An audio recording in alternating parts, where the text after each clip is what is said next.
यो हाम्रो मने भाइको सुन्तला र सुन्तला बजारमा पठाउँदै गरेको र यो मेरो भाइ मनबहादुर गुरुङ र हाम्रो सुन्तलाको धनी।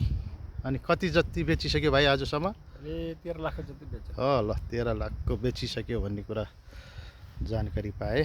बगैँचामा कतिको जतिको छ अब? अब 10 जति छ होला। 10 लाख जतिको अझै सुन्तला बगैँचामा छ भन्ने कुरा जानकारी दिए। ल हेर्नुहोस्,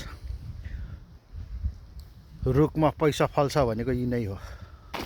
हेर्नुहोस्, रुखमा सुन फल्छ र यो सुन फलाएर करोड रुपियाँको कमाइ गर्दै गर्छ। र यो हाम्रो भाइ मनेले चाहिँ आफ्नो मेहनतको फल अहिले बजारमा पठाउँदै गरेको छ। र अति मेहनती हाम्रो मने भाइ। सुन ल हेर्नुहोस्, तोलै तोलाको सुन अहिलेसम्म 10 लाखको सुन बेचिसकेको। 13 लाखको सुन बेचिसकेको। अझै बगैँचामा 10 लाखको अझै छ भन्ने जानकारी गराउनु भएको छ। अति नै मेहनत।